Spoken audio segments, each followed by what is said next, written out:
Nyaris pos-pos polisi itu hilang, nggak ada polisi, dijaga oleh TNI. TNI harus masuk barak. Saya kira agak sinting orang berpikir seperti itu. Lu mau gabung dengan militer di situ, tapi lu nggak mau gabung ke dalam Kementerian Hankam. Lu gimana sih? Jadi polisi ini jenis kelaminnya harus jelas. Jangan jadi LGBT. Sementara Kapolri pemegang anggaran, dia bisa langsung minta uang ke Kementerian Keuangan. Beda tipis loh anggaran kepolisian dengan anggaran Kemhan. Nggak beda jauh. Tapi Kementerian Pertahanan itu dibagi 5. Pentagon. Kementerian Pertahanan, Mabes TNI, Mabesat, Mabesal, Mabesau. Ini sendirian. Tudingan PDIP bahwa kepolisian terlibat dalam politik praktis sehingga dituduh dicap sebagai parcok, partai coklat, maka harus berbenah. Apa iya partai menuding tanpa ada bukti? Kalau mau dibeberkan kan gak enak. Tugas polisi harus ada di situ. Jangan dari mulai menangkap, memproses, menggebuki, memenjara dia semua. Kan harus ada pembagian lo apa?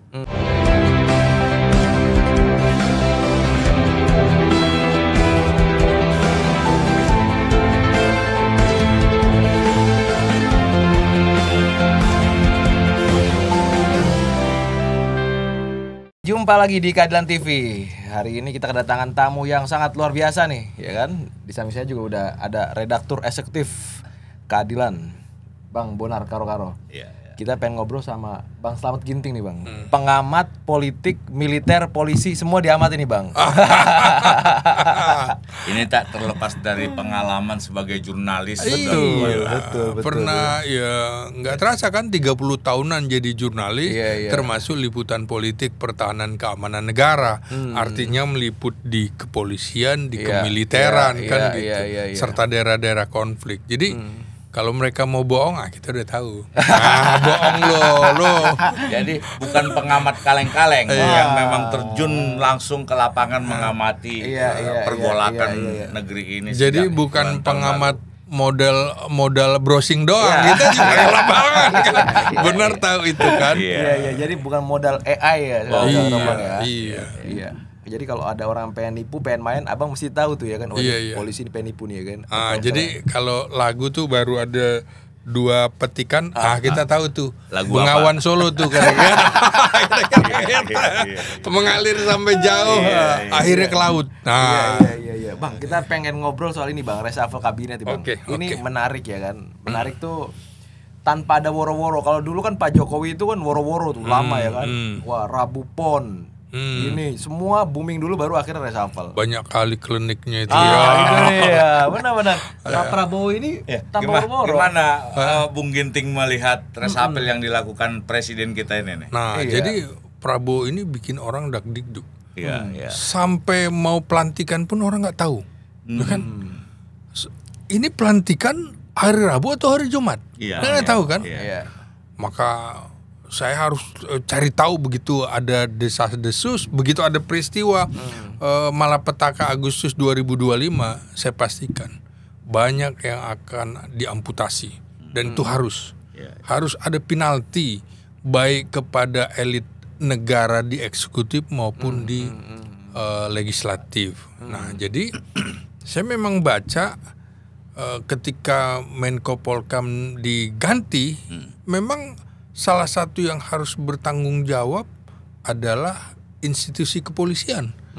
Karena institusi kepolisian itu adalah ujung tombak ketika menghadapi masyarakat unjuk rasa.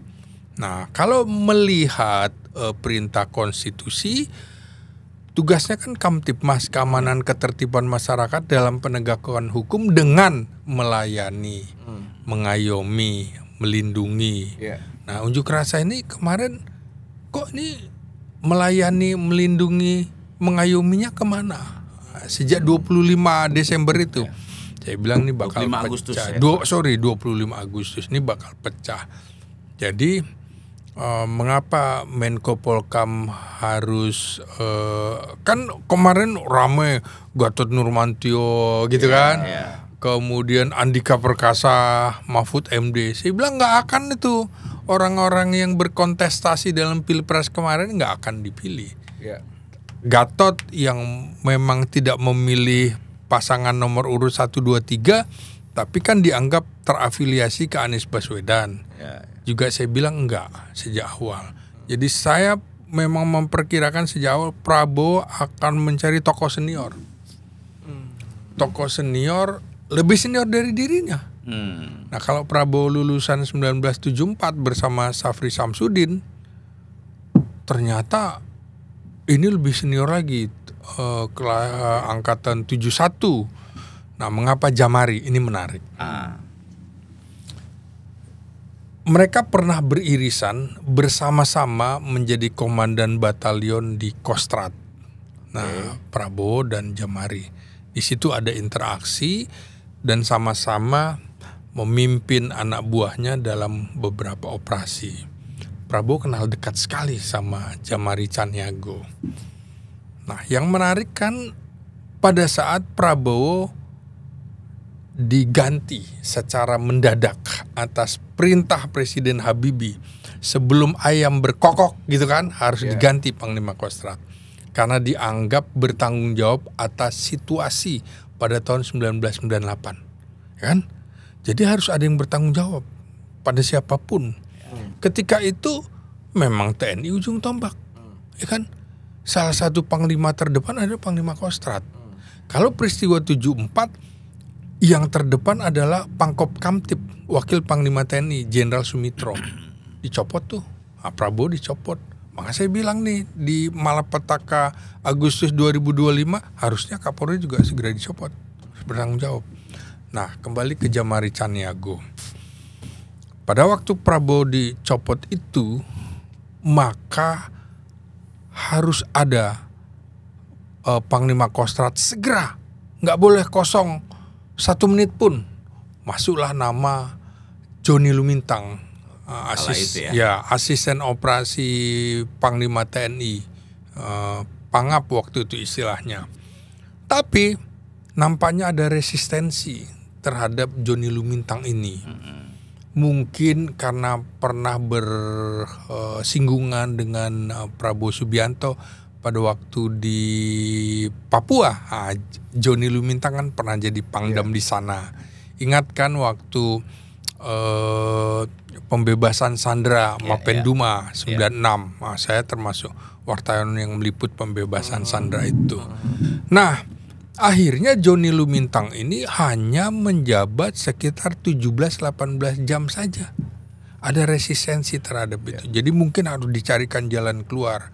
Maka bendera atau petaka bendera perang Kostrad itu diserahkan dari Joni Lumintang kepada Kasat Jenderal Subagio HS. Sehingga kalau kita lihat di markas Kostrad itu, setelah Prabowo, di situ ada gambar foto Joni Lumintang, ada juga foto Subagio HS karena sempat jabat sebagai PS, pejabat sementara Panglima Kostrad. Sambil menunggu Jamari Caniago yang sedang menjadi Panglima Kodam Siliwangi. Yang terdekat kan itu. Kenapa? Karena dianggap cari lingkaran terdekat dengan Jakarta. Safri Samsudin dianggap dekat dengan Prabowo, jadi nggak mungkin Pangdam Jaya ke situ. Dicari yang terdekat. Yang terdekat mana? Ya Pangdam Siliwangi. Maka Jamari menjadi Panglima Kostrad definitif, ya kan? Bukan sementara kayak Joni Lumintang dan Subagio HS. Nah, bersamaan dengan itu tak lama kemudian Pangap Jenderal Wiranto membentuk Dewan Kehormatan Perwira. Nah, DKP dibentuk oleh Pangap Wiranto. Di situ Jamari menjadi sekretaris Dewan Kehormatan Perwira. Yang kemudian memecat Prabowo itu. Nah, jadi ketuanya Subagio HS, wakil ketuanya Fahru Roji. Nah, jadi ketuanya Jenderal Bintang 4, wakil dan sekretaris serta anggotanya Bintang 3. Anggotanya bukan antara lain ya. 1 Yusuf Kartanegara, kedua Ari Kumaat, ketiga Agung Gumelar, keempat Susilo Bambang Yudhoyono. Nah, maka Djamari Caniago dianggap orang dekat Wiranto. Nah, konflik antara Wiranto dengan Prabowo kan sangat kencang.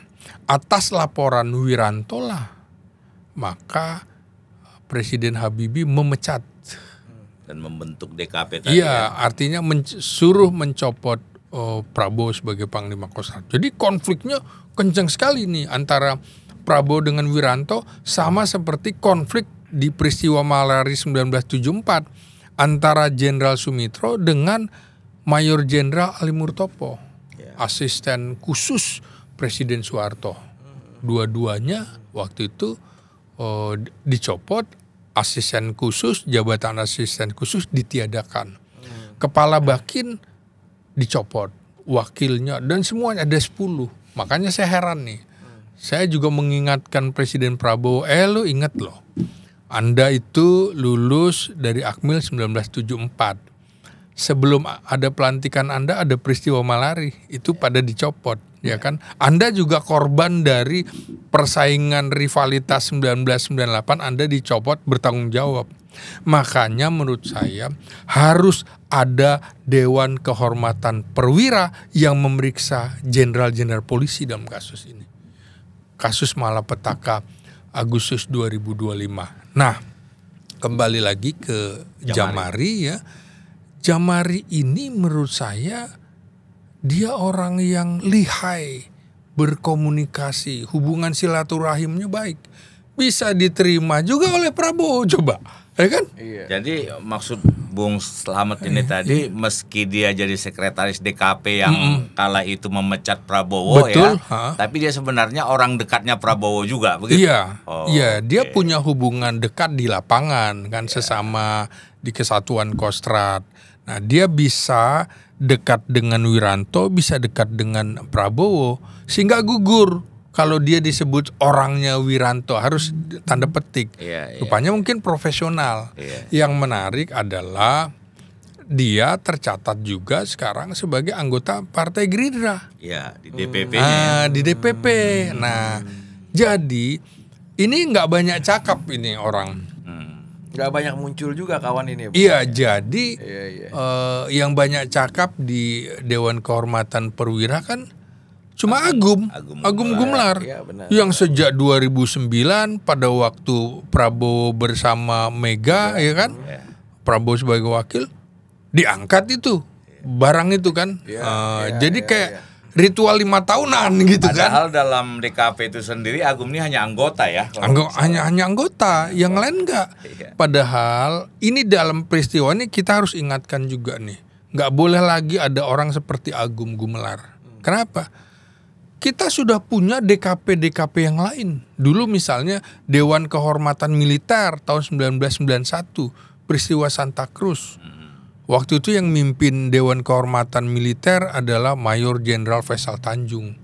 Itu memeriksa namanya Sintong Panjaitan, Rudolf Waro dan lainnya. Nggak pernah tuh ada suara ribut-ribut, enggak. Kan selesai ya? Kan harus menjaga rahasia tentara sekeras-kerasnya. Dulu juga sebelumnya juga ada memeriksa beberapa perwira pada tahun 1950-an. Nah, sesekali ada Fahru Roji, gitu ya. Jadi saya lihat begini ya, Prabowo itu sedang menaklukkan kubu Dewan Kehormatan Perwira dengan cara diberikan tempat di dalam kekuasaannya. Wiranto dijadikan apa? Penasihat khusus Presiden bidang Polkam, kan? Luhut yang bukan orang DKP tapi juga lawan politiknya Prabowo dijadikan sebagai penasihat khusus Presiden bidang digital, digitalisasi dan teknologi pemerintahan. Oke. Agung Gumelar dikasih. Jadi kalau dari sisi strategi Prabowo ini unggul tampaknya ya dalam memilih orang-orang tadi. Iya. Nah, tapi kan kita ketahui nih seperti Bung Slamet tadi katakan, reshuffle ini sebenarnya yang di depan Polri. Tapi tidak tersentuh nih ada reposisi di di pimpinan Polri. Yang malah ada itu diangkat itu mantan Wakapolri, jadi ditambah bintangnya jadi bintang 4 jenderal penuh untuk mereformasi Polri. Ini seperti apa Bung Slamet melihatnya? Ya, jadi ini saya harus katakan dulu, Agung pun ditaklukkan dengan cara menantunya dijadikan Wakil Menteri Pemuda dan Olahraga, pebulu tangkis Taufik Hidayat, ya kan? Lalu Subagio HS anaknya jadi Mayor Jenderal, ya kan? Maijen Agus Isro yang kalau kita wartawan dulu tahu kan latar belakangnya, nggak mungkin dong, ya, kontroversi kan menjadi Mayor Jenderal. Nah, semua SBY AHY-nya diakomodasi jadi Menko Infrastruktur. Nah, kembali kemudian soal dinamika di kepolisian itu, saya memang sejak awal mengatakan ini perlu ada Kapolri yang kuat. Untuk menggantikan Listio Sigit Prabowo berarti harus dicari yang senior. Setahun lalu saya bilang kalau ini tidak diperpanjang, artinya Listio Sigit tidak diperpanjang, maka layak Ahmad Doviri ini menjadi Kapolri gitu, walaupun untuk masa perantara sekitar setahun. Karena memang lulusan Akpol 1989 kayak Doviri, Agus Andrianto itu memang rata-rata kelahiran 67 dan pensiun tahun ini. Akhirnya nggak tercapai. Ya mungkin menurut saya tadinya Prabowo barangkali menginginkan Ahmad Doviri menggantikan Listio Sigit. Tapi ada dinamika politik di mana Bengawan Solo itu barangkali kurang setuju gitu ya. Dia ingin tetap LSP di situ sehingga Ahmad Doviri akhirnya tidak jadi. Maka sekarang diberikan penghormatan menjadi penasehat khusus Presiden bidang keamanan ketertiban masyarakat dan Reformasi Polri naik pangkat bintang 4 kehormatan. Begitu juga dengan Agus Andrianto sama juga 89. Ya kan, diberikan jabatan menteri, kasih pangkat jenderal bintang 4 kehormatan juga. Ya sebelum itu kan dia udah duluan. Nah, dua tokoh ini nggak mungkin jadinya udah selesai. Maka menurut saya tinggal cari lagi yang senior. Wakapolri lagi yang sekarang, Komjen Dedi Prasetyo, kemungkinan menurut saya, hitungan politik saya, dia akan diangkat menjadi Kapolri, tapi untuk masa perantara juga. Karena dia senior dan pensiunnya tahun depan. Kan Akpol 1990 rata-rata pensiun tahun depan. Jadi mungkin masa perantara supaya apa? Supaya pimpinan Polri itu bisa mengendalikan anak buahnya. Saya kira ini kasus peristiwa Malapetaka Agustus 2025 itu menandakan bahwa Listio Sigit Prabowo sudah tidak bisa mengendalikan organisasinya, tidak bisa mengonsolidasi kekuatan di kepolisian. Artinya banyak jenderal-jenderal yang balelo di situ, termasuk Kapolda. Ya mungkin juga kalau di sungai perahunya sudah bocor, karam, kira-kira kan dia akan segera lengser, maka loyalitasnya sudah bercabang-cabang. Karena memang masuk akal dia segera dicopot. Selain ada peristiwa ini dan peristiwa-peristiwa lain, sudah hampir 5 tahun. Per Januari nanti dia 5 tahun. Ini sejarah kepolisian yang paling lama, panjang ya. Di era modern. Berbeda dengan Kapolri yang pertama itu kan sampai 14 tahun ya, kita wajar lah kita baru merdeka. Tapi kan anehnya begini Bung Slamet, Pak Prabowo ini mengatakan Kapolri yang sekarang ini bertugas juga untuk mengawal reformasi ini, reformasi Polri yang diketuai oleh Pak Doviri ini. Saya kira nggak mungkin. Tapi itu pernyataannya kan? Itu pernyataan. Aktualisasinya belum tentu. Mana mungkin Anda menyapu lantai dengan sapu yang kotor? Gak mungkin, itu logikanya. Ya sama aja. Jadi saya lihat Prabowo antara belajar juga ini dari Bengawan Solo itu. Apa yang dikatakan aplikasinya beda. Jadi bisa saja kan, contohnya dua tokoh nih, Hasan Nasbi, Sri Mulyani. BG. Dua orang itu minta mundur, nggak dikasih. Kenapa coba? Karena kalau orang minta mundur yang ngatur dia. Iya. Nah, Prabowo nggak kasih mundur tapi dia pecat. Jadi yang ngatur gua, bukan lo. Nah, kira-kira polanya kayak gitu. Nah, ini sementara tuntutan mundur nih ya, itu paling banyak dikemukakan oleh PDIP. Yang lain nggak ada. Mungkin Prabowo juga berpikirnya gini. Ini PDIP ngapain ya desak-desak gua? Nah, kira-kira gitu ya. Jadi ini orang yang nggak mau didesak-desak, semakin didesak, semakin dia bertahan. Nah, kira-kira lu pasti punya tujuan. Nah, jadi inilah politik keseimbangan dia. Jadi biarlah dia yang memecat, jangan dorong-dorong gua dong. Nah, kira-kira begitu. Saya dapat informasi Bang, konon katanya Pak Prabowo itu udah terlanjur bicara ke Kapolri bahwa Kapolri akan bertahan sampai Kapolri pensiun. Ini agak A1 juga, ya kan. Yang kedua, nanti saya pengen kira-kira Bang Slamet membaca ini gitu. Datanglah tokoh-tokoh agama, lintas agama menuntut untuk Kapolri diganti. Ke istana disambut oleh presiden sebagainya. Selang sehari kemudian tiba-tiba MUI menyatakan mengapresiasi Polri, ya kan. Pak Mahfud mengapresiasi Polri gitu. Beberapa yang lain, beberapa tokoh mengapresiasi Polri gitu. Apa yang bisa kita baca dari ini? Kalau dulu Orde Baru kan selalu pakai MUI untuk akhirnya bikin kontra narasi kira-kira begitu kan. Nah, apa yang bisa dibaca dari itu, Bang? Ya, saya kira Prabowo juga punya pendirian, dia sedang mempertimbangkan semuanya. Artinya 10 tahun Jokowi dia hitung juga. Nah, Jokowi dia butuhkan untuk mengimbangi kekuatan yang bisa menggerogotinya. PDIP juga dibutuhkan oleh Prabowo untuk melawan Jokowi. Jadi dua-duanya digunakan. Ketika ada desakan keras dari PDIP, dia membutuhkan Jokowi. Tapi ketika menghadapi Jokowi, dia membutuhkan PDIP. Nah, itu politik keseimbangan. Dia bandul ada di tangan dia. Terserah gue dong mau ke arah kanan, ke arah kiri, ke arah tengah. Jadi dia kira-kira enaknya berkuasa tuh di situ. Dia yang memainkan peranan penting.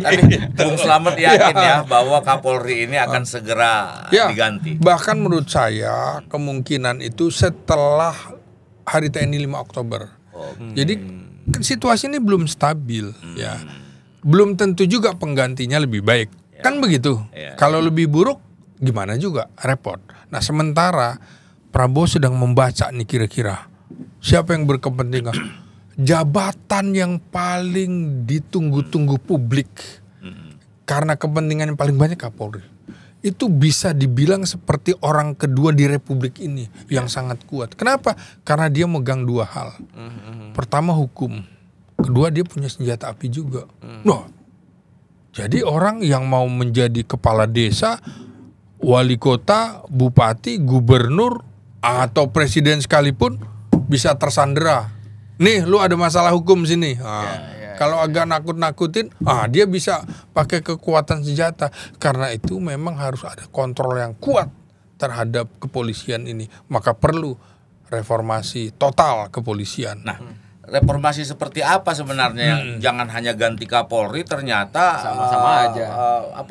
Cara kerja atau seperti apa tetap sama. Itu reformasi seperti apa di tubuh Polri ini yang penting. Nah, kita lihat saja bagaimana kemudian penolakan. Tiba-tiba hari Senin kemarin ada demo anti reformasi Polri. Apa nggak ketawa kita sebagai wartawan yang pernah juga liputan di Polda Metro Jaya, di Mabes Polri, ketawa. Artinya apalagi kemudian kepolisian bilang kami nggak tahu siapa kelompok ini. Masuk akal nggak? Kita nggak bego-bego amat lah, kan kira-kira begitu. Ya, jadi artinya mereka sedang melawan. Harusnya nggak begitu. Harusnya mereka juga menyadari bahwa ada kekeliruan. Nggak ada sih yang sempurna di dunia ini kan, kecuali Allah Subhanahu Wa Taala kan begitu. Benar. Jadi jangan juga alergi kalau orang mau mengkritik, memperbaiki. Kan tujuannya bukan kita benci loh. Kita ingin polisi kita kuat. Ingin polisi kita adalah polisi civilian yang humanis. Yang sekarang polisi kita dicoret dari komunitas itu. bukan dianggap sebagai polisi sipil yang humanis. Coba lihat, saya kan dimintai pendapat bagaimana waktu upacara 1 Juli ulang tahun kepolisian. Saya bilang, ini polisi apa angkatan bersenjata?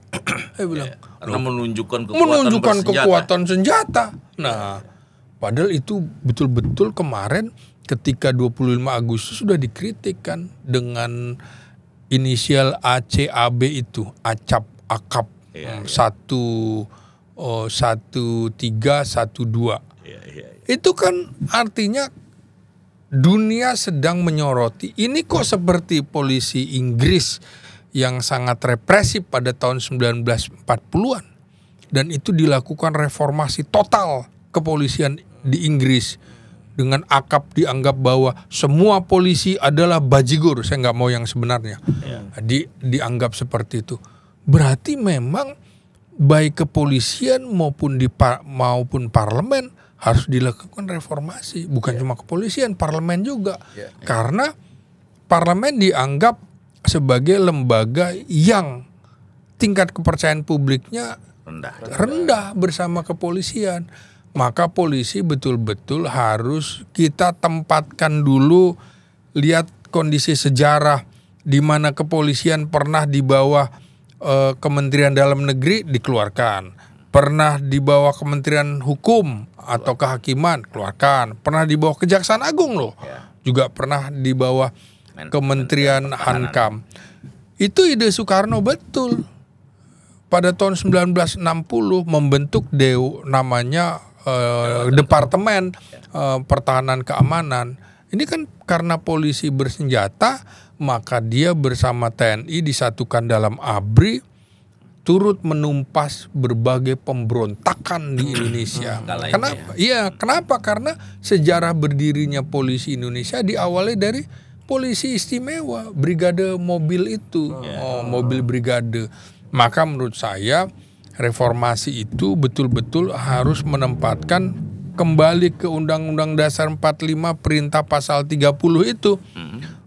Usaha-usaha pertahanan keamanan negara dilaksanakan dengan sistem pertahanan keamanan rakyat semesta sistem merata, di mana TNI dan Polri sebagai kekuatan utama dan rakyat sebagai kekuatan pendukung. Maka disitulah Presiden Soekarno menempatkan di dalam Departemen Hankam. Kekeliruannya adalah pada saat di era Presiden Soeharto nggak boleh rangkap Menhankam Pangap. Menhankamnya harus sipil. Nah, kemudian membawa itu tadi Panglima ABRI dan juga Kapolri. Nah, harus seperti itu. Selama sistem tata negara kita yang muncul di era reformasi, di mana TNI itu berada di bawah Kementerian Pertahanan, kepolisian langsung presiden. Itu nggak seimbang. Maka di situ akan ada gesekan. Kecemburuan sosialnya tinggi loh. Dan bukan hanya itu, seperti kita tahu sebelum pemilu kemarin itu kan sampai ada bahasa-bahasa partai coklat apa segala macam.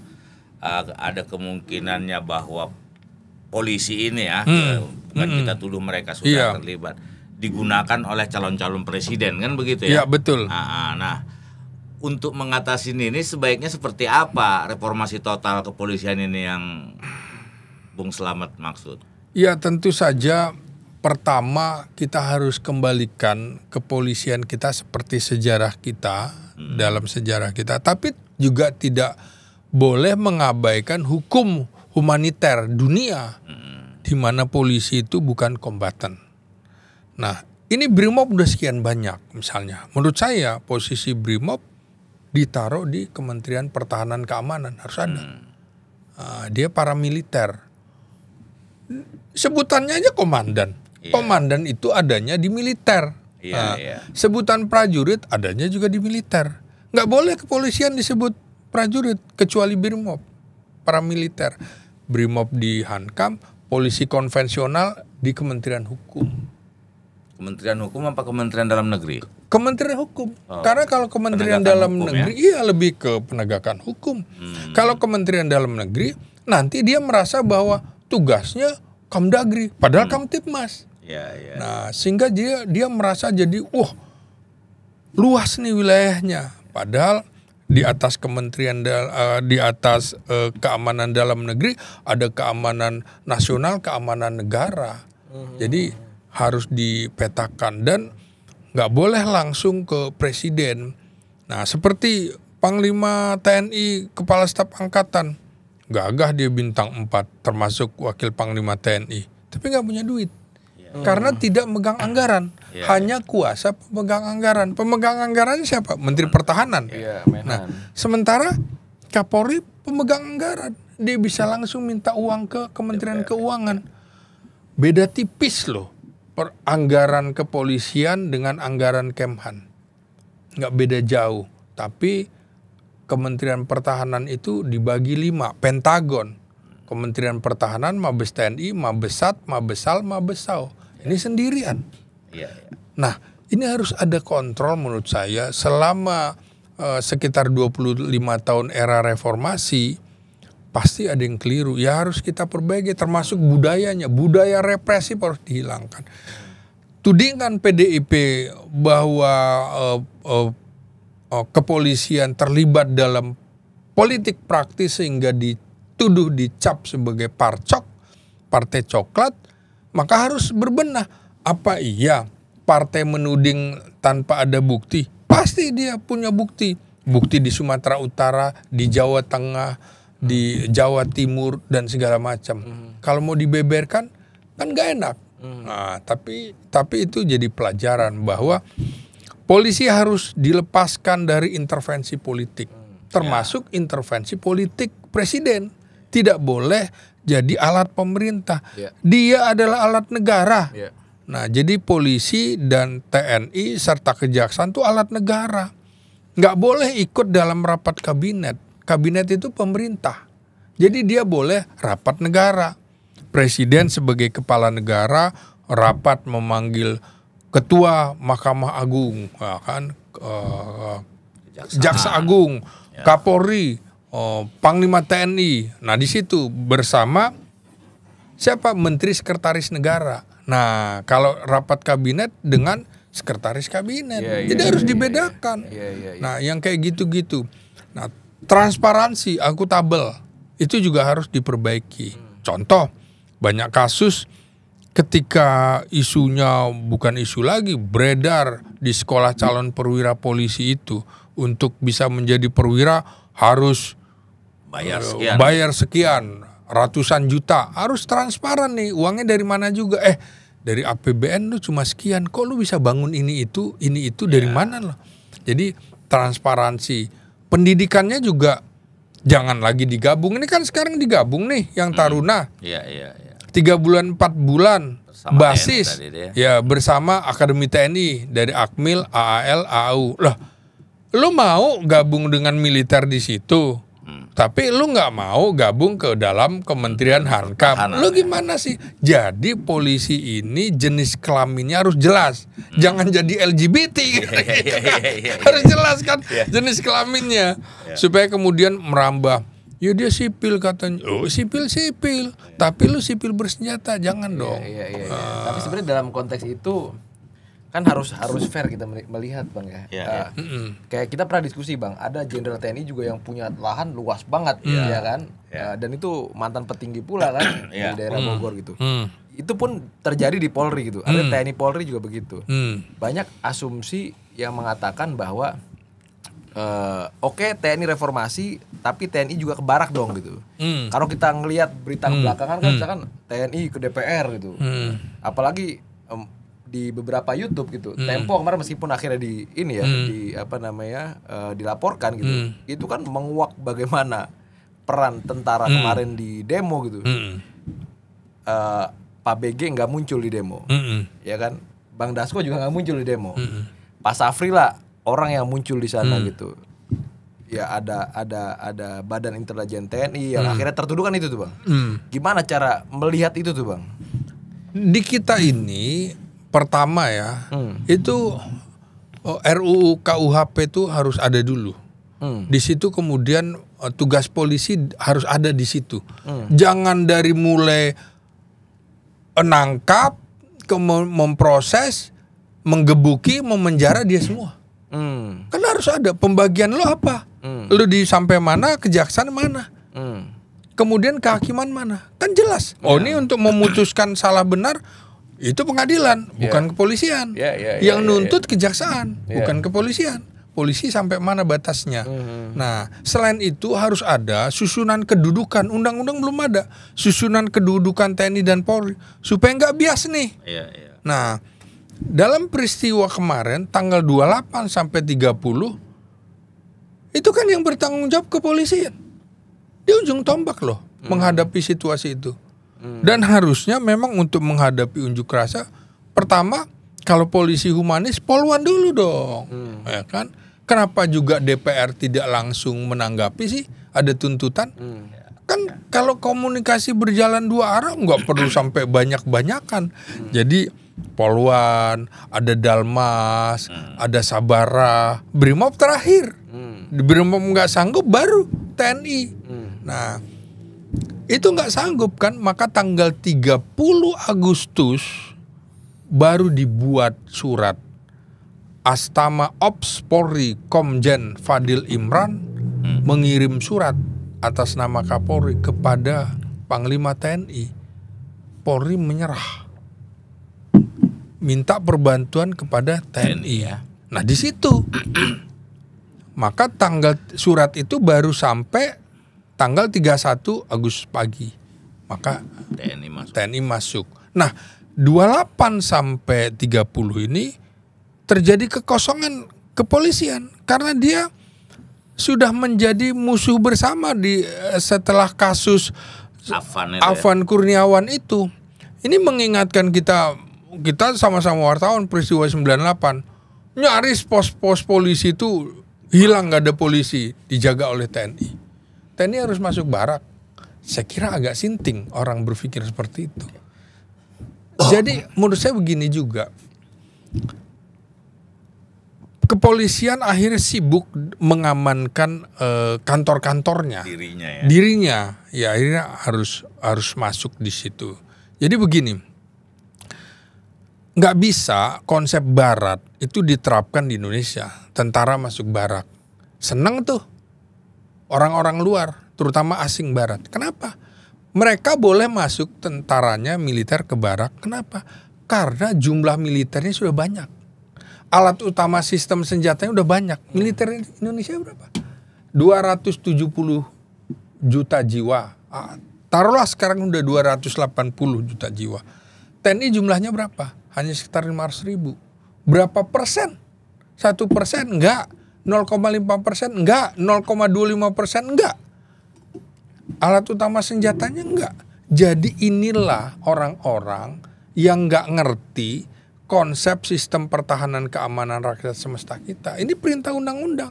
Jadi militer di Indonesia berbeda militer di negara-negara komunis dan di negara-negara liberal. Nah itu juga menurut saya cara-cara demo yang memaksakan kehendak itu kan seperti demokrasi ala komunis proletariat. Pemaksaan kehendak dengan jumlah massa harus ini harus, nggak bisa juga. Makanya DPR harus berbenah. Kalau ada 10, 20 hadapi dong. Kalau enggak kan orang akhirnya wah perbanyak. Mungkin Anda waktu kecil minta uang jajan ke mamamu nggak dikasih, rak piring digoyang-goyang kan kira-kira. ada gerakan-gerakan gitu. Jadi memang reformasi ini harus menyeluruh. Ini mumpung reformasi sudah berjalan sekitar 25 tahun, semuanya harus kita reformasi. Termasuk jangan cuma kepolisian, ya TNI, ya kejaksaan, ya kemudian juga DPR, semuanya. Jadi kita bukan menyalahkan semuanya, kita ingin mencari jalan terbaik. Kalau kata penyanyi kita itu, ku cari jalan terbaik. Kembali ke soal reformasi Polri ini, karena ini ya salah satu dicetuskan oleh Presiden kan. Nah, saat ini kan jumlah Polri itu sekitar 400, hampir sama lah, sekitar 500, ya, sekitar 500 ribu lah ya. Masih jauh dengan ideal sebenarnya dengan jumlah penduduk kita. apakah reformasi ini juga terkait dengan kewenangan? Karena kita ketahui banyak juga ini polisi akhirnya mengurusin sektor yang bukan penegakan hukum, administrasi misalnya. Itu kan menyedot tenaga. Persis. Ya, misalnya urusan SIM, urusan STNK yang pajak ini kan. Menurut Bung Slamet seperti apa harusnya ini reformasi? Apakah kewenangannya juga harus direformasi atau seperti apa? Harus, makanya seperti tadi Brimob dimasukkan ke dalam Kementerian Hankam. Sementara yang konvensional dibagi-bagi juga. Misalnya yang urusan lalu lintas Kementerian Perhubungan gitu kan. Jangan juga semuanya ingin dia masuki. Urusan orang masuk ke Indonesia itu urusan imigrasi. Nggak usah lah polisi ngurusi itu. Urusan barang yang masuk, ya bea cukai. Makanya keamanan bea cukai, keamanan warga negara harus dibagi. Lu tuh cuma Kamtibmas, jangan kemudian memperluas diri lu sendiri. Nah, karena Kamtibmas dalam penegakan hukum, masyarakat diperbanyak, patrolinya harus diperbanyak, pelayanan, fungsi pelayanannya seperti kemarin yang AKAP itu yang seperti revolusi di Inggris itu, maka polisi Inggris sekarang dihormati walaupun cuma pakai pentungan. Dihormati. Kenapa nggak gitu? Jadi ada rasa ini ya, rasa memiliki terhadap polisi itu ya. Ini kan dia masih merasa jadi militeristik, ya kan? Penanganan Brimob yang paramiliter. Loh, kalau militer pilihannya dua, lu dibunuh apa membunuh. Kan nggak bisa seperti itu menghadapi. Dia harus, makanya harus ada betul-betul polisi yang sangat-sangat humanis. Ya, yang urusan lalu lintas udahlah Kementerian Perhubungan dan segala macam. Jadi nggak semuanya seperti yang sekarang, dia seperti negara kepolisian Republik Indonesia, masuk semuanya, nggak boleh seperti itu. Kita contohkan SIM, dia yang ngetes, dia pula yang menilang kan begitu kan, dia yang bikin aturannya, dia yang ini, jadi kan agak berlebihan menurut saya kewenangan itu. Betul. Makanya kita, siapa sih yang bisa lulus? Saya nggak akan pernah bisa lulus. Saya kira polisi juga nggak bisa lulus untuk dapat SIM motor ya, jalan.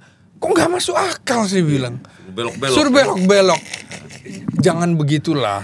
Jangan cari-cari uang dengan cara-cara yang nggak seperti itu. Jadi konsentrasi aja menurut saya. Makanya dalam SIS Hankam Rata itu mereka kan harus berbagi peran sama-sama dengan TNI. Jadi bicara keamanan ancaman dari luar apa juga kepolisian? Kan nggak juga. Jadi sekarang di tengah situasi global ini betapa tipis antara pertahanan dan keamanan. Makanya harus menyatu lagi mereka dengan dua jumlah itu, TNI dan Polri di jumlah kira-kira 1 juta. Nah ini kan nggak cukup. Jadi menurut saya TNI-nya harus ditambah. Nah Prabowo juga sekarang sedang membangun batalion teritorial pembangunan. Dalam waktu singkat nih akan jadi 500 ribuan lagi. Dan kepolisian juga gitu. Pengembangan Brimob yang kemarin sudah bintang 3 dan segala macam. Nah oke lah Brimob pakai tanda pangkat dengan istilah jenderal, nggak apa-apa. Tapi yang lain menurut saya dikembalikan aja ke sipil dan lain-lain. Ingat loh, negara yang seperti Amerika nggak ada US Police, nggak ada. Yang ada US Army, US Navy, Air Force, bea cukai dan lain-lain. Kepolisiannya dia di daerah-daerah. Makanya menurut saya dia harus dekat juga dengan pemerintahan daerah. Dia melayani masyarakat seperti itu. Ketika Pemda nggak bisa, ya dia. Nanti polisi nggak kuat, dibantu TNI. Jadi saling bantu. Nah ini juga, kapan polisi dinyatakan tidak mampu? Kalau dia kemudian udah hancur lebur, dia merasa masih mampu gimana? Nah kan itu juga nggak jelas. Iya kan, hancur lebur. Gua nggak mau nyerahkan ke TNI, kan kacau juga. Akhirnya lama-lama orang, loh gimana ini? Makanya harus ada undang-undang susunan kedudukan. Di antara undang-undang TNI dan Polri itu belum ada menurut saya. Dan ini juga susunan kedudukan supaya gesekan dia dengan kejaksaan. dengan bea cukai, dengan imigrasi, urusan keamanan laut udahlah, urus Bakamla aja, jangan lo ambil alih gitu kan. Konsentrasi menurut saya perbanyak polisi patroli di desa-desa, penegakan hukum. Gitu. Hilangkan simbol-simbol militeristik. Lu bukan militer, lu bukan kombatan. Udahlah, nggak usah pakai tongkat komando lah. Udah dah, tongkat pentungan. Dia bukan berarti orang nggak hormat. Di Inggris setelah peristiwa AKAP 1940 tuh orang tambah hormat ya kan? Tambah hormat kan, diperbanyak polisi patroli. Nah, pendidikannya juga ditingkatkan lah. Jangan kemudian, Bung, kita kan pernah jadi aktivis mahasiswa, diperiksa di Polda. Yang meriksa kita lihat, pangkatnya sersan. Dia tanya apa, kita bohongin terus kan. Nah, kita udah calon sarjana kan. Artinya nggak level juga nih. Ya kita bohongin. Nama siapa? Alamat di mana? Kita bohongin semua. Semua pertanyaan kita bohongin. Karena loh kok kita dilayani, ya harusnya perwira lah. Seperti itu. Jadi tingkat pendidikannya juga harus tinggi, transparan, mengikuti perkembangan zaman. Tadi Bung Slamet juga mengkonfirmasi bahwa malapetaka Agustus itu imbasnya adalah resapel kan gitu ya. Nah, tapi sampai saat ini masih ada ribuan orang yang ditahan dalam aksi. Terlepas dari mereka anarkis atau apa, intinya ada pemicu tuh sehingga terjadi itu kan. Bahkan ada aktivis yang Del Pedro masih ditahan sampai saat ini. Harusnya ada bahkan yang masih hilang 3 orang katanya itu aktivis dan 10 orang yang meninggal. Nah, kalau kita Bung Slamet tadi mengatakan bahwa resapel ini adalah imbas dari malapetaka itu, harusnya aktivis-aktivis ini atau mereka-mereka yang aksi demo itu ada semacam, karena ini pembenaran kan, resapel ini kan dibenarkan dari tindakan malapetaka tadi kan. Nah, harusnya seperti apa mereka itu, apa hanya harusnya dibebaskan atau seperti apa? Ini kan kasihan ya aktivis-aktivis. Dan presiden dapat momentum loh untuk meresapel orang-orang itu gara-gara peristiwa ini kan. Makanya menurut saya ada 5 orang yang harus bertanggung jawab elit kepolisian. Pertama Kapolri, kedua Kaba Intelkam. Apa kerja intelijenmu? Terus ketiga Kabaharkam. Keempat adalah Komandan Korps Brimob. Kelima Astama Ops Polri. Karena operasi kan di bawah dia. Lu tanggung jawab. Kalau perlu bentuk DKP itu tadi, periksa mereka ini. Ya tunggu Kapolri ada, harus dipimpin oleh Kapolri baru dengan supervisinya dari Doviri yang sudah jadi Jenderal Bintang 4 kehormatan, dan juga itu Agus Andrianto itu. Nah, kemudian kalau kita lihat ya, tindakan represif ini kan menyentuh ribuan orang kan? Sekitar 3.000-an orang yang masih ditahan katanya. Kalau yang ditahan sekitar 400-an ya kan, 10 meninggal dunia. Nah, ini jadi harus kita bedakan pengunjuk rasa dengan perusuh. Nah, kalau pengunjuk rasa ya jangan ditahan. Perusuh itu bisa di lapangan, bisa juga lewat konten-konten, harus bertanggung jawab. Menurut saya Del Pedro harus juga diperiksa, dia harus dimintai pertanggungjawaban. Dalam hal ini saya mendukung kepolisian. Ada hal-hal yang harus kita dukung, ada hal-hal yang harus kita tolak. Biarlah mereka menjelaskan nanti kepada publik. Bukti cyber polisi bahwa orang ini dugaan menghasut, dugaan memecah belah. Nggak mungkin dong dia tiba-tiba menahan orang tanpa bukti. Ya cyber itu harus terbuka. Harus koordinasi dengan ujung tombak cyber siapa? Badan Siber Sandi Negara. Jadi biar aja itu ditahan. Jadi pengunjuk rasa, kita juga pernah jadi pengunjuk rasa yang di dalam tas kita cuma odol, sikat gigi, sabun, ya kan? Tiga sarmata dengan handuk good morning dulu. Pakaian dalam kan? Nggak ada tuh batu, golok, pisau, nggak ada. Apalagi bom molotov ya. Apalagi bom molotov. Jadi ini menurut saya memang peristiwanya masuk akal. Semua berkepentingan di dalam kasus itu. Siapa? Oligarki lama. Berkepentingan, termasuk berkepentingan siapa yang ingin jadi Kapolri. Dia berkepentingan. Partai politik. Kan juga partai ini pengennya si ini, partai ini pengen ini. Akhirnya kita bisa baca.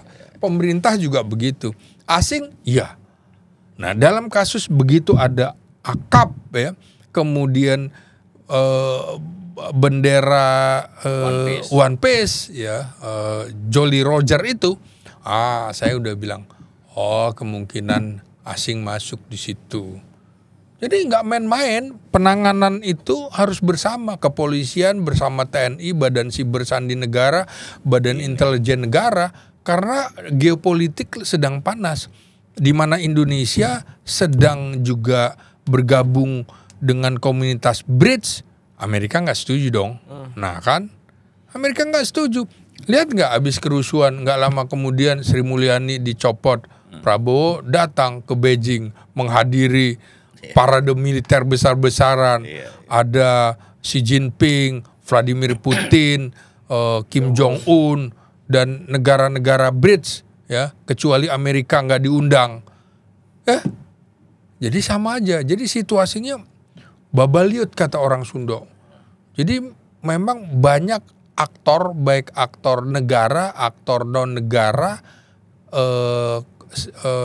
personal maupun kelompok, juga termasuk sipil, berkepentingan di situ.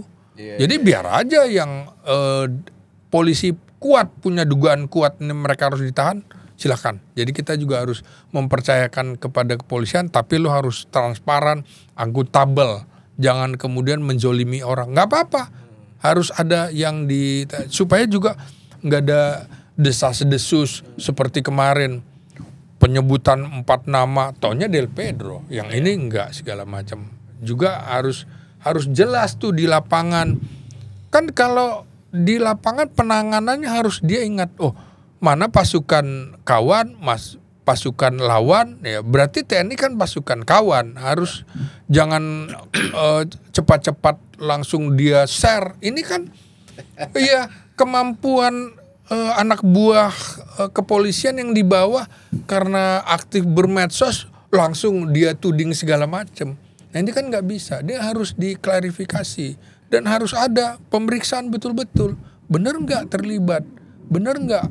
Kalau nggak, wah itu nggak main-main loh. Peristiwa kerusuhan itu menuding sebuah institusi nggak bisa.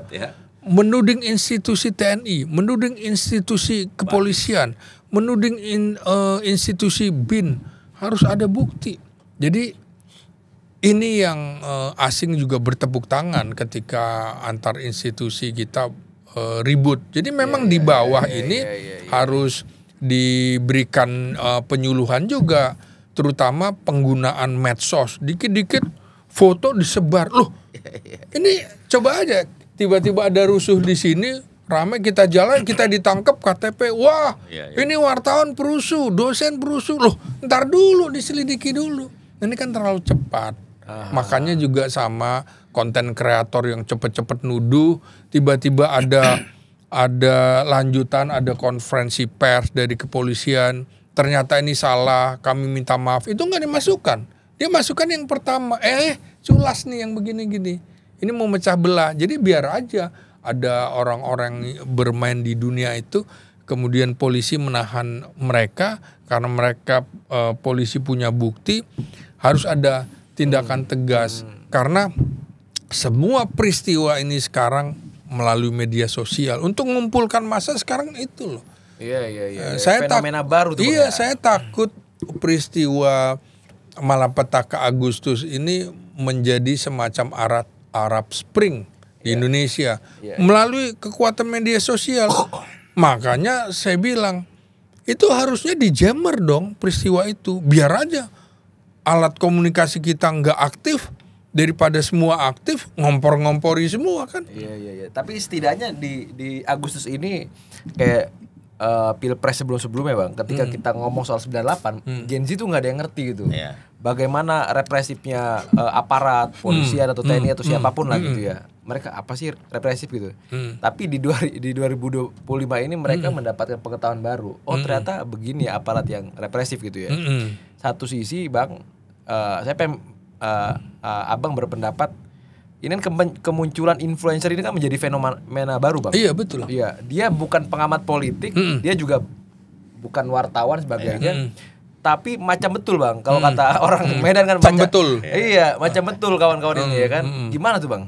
Ya itu dia, makanya kalau melihat situasi itu orang harus juga memahami, tengoklah media mainstream, jangan medsos, karena dia harus media mainstream yang diakui Dewan Pers aja cuma berapa sih? Cuma sekitar 138 dari sekitar 38 ribu yang ada media. Dan mereka ikut itu, TikTok atau segala macam. Makanya kalau seperti itu lihat aja media massa mainstream. Media massa mainstream aja sekarang tidak melakukan verifikasi dan validasi, termasuk yang mentereng-mentereng itu, yang katanya kita nih wartawan investigasi jadi tahu ini parah nih. Jadi menurut saya situasi ini jangan sampai Nepal terinspirasi dari Indonesia. Jangan sampai kemudian Indonesia terinspirasi lagi dari Nepal. Situasi politik global kan mempengaruhi. Saya ingatkan aja, Nepal yang pemerintahannya dikuasai Partai Komunis. Amerika apa mau? Maka dia tanamkan kan demokrasi ala Amerika. Kaget Gen Z-nya. Nah, sekarang ditemukan uang beredar di Nepal di peristiwa itu. Nah, bukan tidak mungkin dalam peristiwa kemarin itu beredar juga di mana Gen Z tanpa sadar dimanfaatkan oleh kekuatan asing, aktor negara maupun luar negara, kelompok ataupun sipil menguasai. Jadi nggak apa-apa sipil-sipil itu ditangkap. Lebih baik kita kondisi seperti itu, seperti Tiongkok menghadapi peristiwa Tiananmen, keras tapi betul-betul aman negaranya, ketimbang kemudian sok-sok demokratis, hancur juga negara ini kan. Saya kembali ke soal transparansi di tubuh Polri, termasuk soal anggaran. Kita kan ketahui kita sama-sama pernah liputan di kepolisian ini, bahwa Polri ini suka memberi bantuan, iya kan, termasuk yang terakhir ini kan, setelah ada petaka Agustus itu, malah petaka yang Bung Slamet katakan tadi adalah bagi-bagi sembako ya ke teman-teman ojek online. Itu hal yang bagus sebenarnya kan, tapi kan perlu transparan nih. Itu uang dari mana yang dibagi kan, begitu ya. Nah, terus di lain sisi lagi Polri ini terkesan sangat gerak cepat dalam memberikan dukungan terhadap program-program presiden. Perintah ya. Contohnya nih ketahanan pangan, mereka nanam jagung tiba-tiba kan. Ada yang bikin dapur makan bergizi gratis. Nah, itu kan menurut Bung Slamet masih dalam tupoksi Polri atau seperti apa, dan seperti apa harusnya transparansi anggaran Polri ini terkait bantuan-bantuan yang diberikan. Kalau memang pihak ketiga yang memberikan, sebutkan dong bahwa Polri hanya menyalurkan atau seperti apa. Itu gimana menurut ini di dalam Sishankam Rata ini, kita nih sebenarnya situasi yang secara tidak langsung diberitahukan oleh Presiden, kita sedang menghadapi situasi ancaman perang. Siapa jana Kamboja dengan Thailand pecah. Siapa nyana juga India dan Pakistan. Timur Tengah apalagi? Rusia Ukraina apa? Kan Rusia Ukraina bukan Rusia Ukraina, tapi Rusia plus NATO. Nah, jadi betul-betul TNI Polri harus nyatu. Makanya jangan sampai ada yang mengadu domba dua institusi ini. Dia harus menyatu dengan rakyat dalam rangka Sishankam Rata itu. Menurut saya, maka mereka melayani, sedang melakukan kalau militer, operasi militer selain perang, butuh lumbung pangan menghadapi situasi perang seperti saat agresi militer Belanda dulu. Oh enggak, tenang kita. Oh emangnya dikira udah merdeka 17 Agustus 1945. Enggak lama kemudian agresi militer Belanda masuk kan, tahun 1947. Enggak sampai 2 tahun. Nah apa iya negara-negara asing itu juga tidak ingin masuk ke Indonesia? Makanya sekarang Kodam juga membentuk batalion infanteri teritorial pembangunan, antara memang sedang membangun basis pangan termasuk kepolisian. Untuk situasi yang seperti ini Soekarno dulu menyatukan kepolisian dengan TNI. Harus satu nih, jangan dipecah. Repot kalau dipecah. Nah, seperti itu, cuma harus ada pembagian yang jelas begitu. Proporsional. Dan tentu saja lagi-lagi saya sih mendukung dia membangun gizi turut dalam program MBG itu. Ya betul, transparansi, jangan kemudian uangnya masuk ke komandan-komandan atau pimpinan-pimpinannya. Ya kan kita tahu nih Bung Slamet bahwa Polri dan TNI itu kan ada APBN-nya. Iya betul. Apakah di sana ada item untuk hal-hal yang tadi itu? Ya memang nggak ada. Nah terus? Memang nggak ada. Jadi memang kita harus berkolaborasi. Yaitu tadi si Hankam Rata. Kau bakti kepada negara, pengusaha bantu nih. Keuangan negara nggak ada. Dampak dari program ugal-ugalan Presiden Jokowi itu hutang kita berapa? Jadi untuk pendidikan sekarang pendidikan 40%-nya malah untuk MBG, ya kan? Dan lain-lain. Untuk pertahanan, untuk membuat polisi profesional. Susah nih mana yang didahulukan. Jadi ya kira-kira pengusaha-pengusaha harus bantu, dan kalau bisa lewat satu pintu, Kementerian Keuangan. Nanti Kementerian Keuangan menyalurkan, jangan inisiatif sendiri-sendiri, nanti masuk kantong sendiri-sendiri juga. Akhirnya tidak sehat. Nah makanya butuh transparansi, akuntabel itu, baik dari sisi keuangannya, sisi pendidikannya, juga rekrutmen, jenjang karir. Jangan karena dekat dengan presiden sejak Kombes, maka dia seolah-olah berhak atas posisi Kapolri, para mantan ajudan. Nggak bisa begitu. Ketentuan di lapangan nantinya juga nggak boleh ada lagi. Masa menjadi Kapolri masih 7 tahun lagi usia pensiunnya. Ini kan menghambat organisasi. Itulah kalau kita punya pemimpin yang tidak ngerti arti birokrasi. Birokrasi adalah perpanjangan tangan negara dengan rakyat. Maka birokrasi sipil bersenjata dalam hal ini kepolisian, dan birokrasi militer itu bekerja dia untuk rakyat, perpanjangan tangan rakyat. Maka birokrasi harus terukur, pendidikannya, jenjangnya, pembinaan personilnya.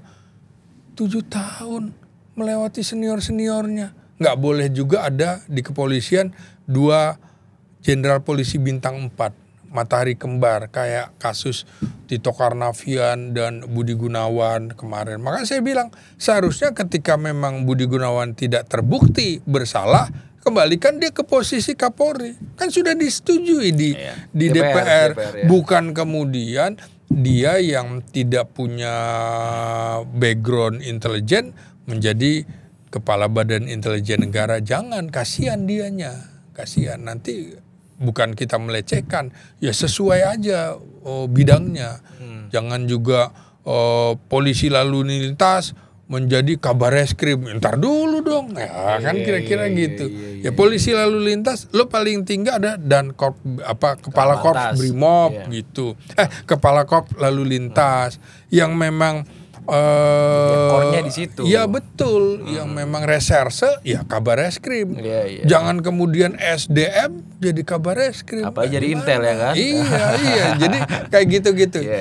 Ini harus transparan, termasuk dalam karir segala macam. Harus banyak dilakukan reformasi, termasuk budaya kepolisian itu.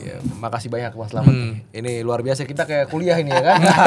Saya sebagai orang yang tidak mengalami fase 98 sebagainya, kita bisa belajar akhirnya ini.